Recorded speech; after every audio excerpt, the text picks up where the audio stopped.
Hello everybody. इस episode में बात करेंगे मुक्का प्रोटीन्स लिमिटेड के बारे में। आई होप मैंने सही प्रोनाउंस किया है नाम। देखो, कंपनी का बिजनेस है फिश मील का, फिश ऑयल का, फिश सॉल्युबल पेस्ट का, इन सब का कंपनी का बिजनेस है। एंड एक्वाकल्चर प्राइमरी कंपनी जो है उसमें डील करती है। एक्वाकल्चर सेक्टर जो है उसमें फोकस है इंडिया का, स्पेशली श्रिम्प्स पर ज़्यादा फोकस है एंड उसमें ग्रोथ भी आ रही है, नो डाउट्स अबाउट दैट। तो वैसे आप एक देख सकते हैं कि इंडस्ट्री में एक टेलविंड है, प्लस इसका बिजनेस भी अच्छा चल रहा है। लास्ट 3 इयर्स का सेल्स ग्रोथ देखो 31% पे है। ये एक्सेप्शनल फिगर्स होती हैं। और बड़ी बात ये है कि 5 साल में कंपनी 28% के पेस से सेल्स बढ़ा रही थी, लास्ट 3 इयर्स में पेस और पकड़ी है। प्लस ये जो इंडस्ट्री की टेलविंड आ रही है, जो गवर्नमेंट से हेल्प आ रही है, उसकी वजह से और ज्यादा मदद मिल सकती है। तो वो एक फैक्टर यहाँ पे आपको कंसिडर करना है डेफिनेटली। बट हाँ, ये चीज है जो सबसे बड़ा एडवांटेज है इस इंडस्ट्री का। एक बार जब बजट आया था तब ये लोग फोकस में आए थे, उसके बाद से फोकस में नहीं आए। एंड जिन्होंने एक्यूमुलेट किया है इधर उधर थोड़ा सा, वो उनके पास में है, ज्यादा बड़े चेंजेस नहीं है, वो एक अच्छा फैक्टर है। अब देखो, ये जिस इंडस्ट्री को आप देख रहे हैं ना, जो एक्वाकल्चर की इंडस्ट्री है, आप उसे कभी भी प्रीवियस क्वार्टर से कंपेयर नहीं कर सकते। आपको हमेशा उसे क्वार्टर से कंपेयर करना पड़ेगा जो ईयर ऑन ईयर बेसिस पे होता है। बिकॉज यहाँ पे सीजनल फैक्टर्स होते हैं, वेदर के फैक्टर्स होते हैं, बहुत सारे फैक्टर्स होते हैं जो इनके सेल्स को डिटरमाइन करते हैं। जैसे दिसंबर के महीने में आपको पता है कि एक पूरा जो लास्ट क्वार्टर हो, थर्ड क्वार्टर होता है, अक्टूबर नवंबर दिसंबर वाला, हर जगह पे पार्टीज होती है, ठंड बढ़ जाती है, तो इनकी डिमांड भी ज़्यादा बढ़ती है।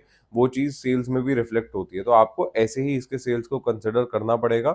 हाँ, ये है कि इस बिजनेस के अंदर मार्जिन बहुत ज़्यादा नहीं बनते हैं। स्पेशली अगर आप देख रहे होंगे एक चीज़, क्वार्टर ऑन क्वार्टर बेसिस पे भी मार्जिन बहुत ज़्यादा डिपेंड कर रहे हैं। ऐसी कोई टेलविंड नहीं आती है जहाँ मार्जिन 4 से बढ़ के 12.5% हो जाते हैं।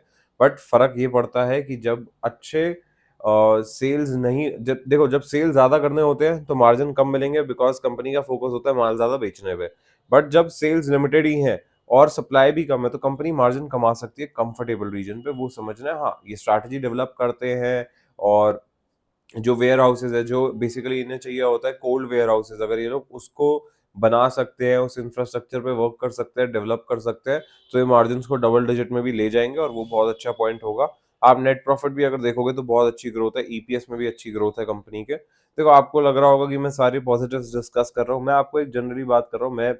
मैं इसे होल्ड नहीं करता हूँ, तो ऐसा मत समझना कि मैं इसे होल्ड कर रहा हूँ और फिर मैं आके आपको ये चीज़ें बता रहा हूँ। तो मैं आपको वो डिस्क्लेमर भी दे देता हूँ।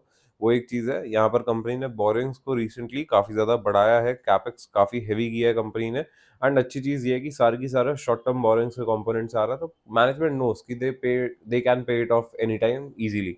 पब्लिक के पास में स्टेक बड़ा है यहाँ पे, उसमें भी आप देख सकते हैं नियोमाइल कॉर्पोरेट एडवाइजरी लिमिटेड है जिन्होंने रिसेंटली इसमें स्टेक एक्वायर किया है। लेट्स सी नए रिजल्ट्स आते हैं तो किस तरीके से रहते हैं। अब देखिए, चार्ट्स बहुत सिंपल है यहाँ पे डिस्कस करना, बिकॉज बहुत ज़्यादा टाइम नहीं हुआ है स्टॉक को लिस्ट हुए हुए। एंड 43 रुपीज़ का जो बैंड है वो क्रिटिकली इंपॉर्टेंट बैंड था जो रिसेंट टाइम्स में ब्रेक हुआ है। इनफैक्ट काफ़ी सारे जने ये भी कह सकते हैं कि यार ये देखो, ये एक फ्लैग एंड पोल पैटर्न बना है, ये जिसे बोलते हैं। एंड उसके बाद में ब्रेकआउट आया, उसके बाद से स्टॉक वापस ऊपर जा रहा है। ठीक है, आप ये सब कह सकते हो। बट मुझे लगता है कि आप थोड़ा सा फंडामेंटल्स पे ज़्यादा फोकस करोगे तो वो ज़्यादा इंपॉर्टेंट है। बिकॉज टेक्निकली तो हम लोग डिस्कस कर ही रहे हैं स्टॉक को। आप कितना ज़्यादा बिजनेस को जानते हैं, आप कितना ज़्यादा बिजनेस के विन टेलविंड्स को जानते हैं और कितना ज़्यादा बिजनेस के फैक्टर्स को जानते हैं, उसका रिजल्ट होता है कि आप स्टॉक मार्केट में कितना पैसा कमाओगे। आप अपनी कंपनी को कितने अच्छे तरीके से जानते हो। एनीवेज, यहाँ से अगर एक पुल बैक भी आता है तो 43 का लेवल है, और उसके बाद में ये जो जोन है क्लियरली चालू करता हुआ नजर आया है स्टॉक यहाँ पे। क्योंकि ये बैंड अभी बीट हुआ था, पुल बैक आया और यहीं से देखो वापस से बाइंग आई है।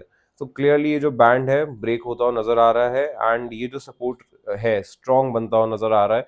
ये दोबारा से ब्रेक होता है तो फिर मैं डेफिनेटली नया अपडेट ले लूंगा। But with that said, I really hope you guys enjoyed this one. पसंद आया लाइक शेयर सब्सक्राइब जरूर करना, and I will see you guys in the next one.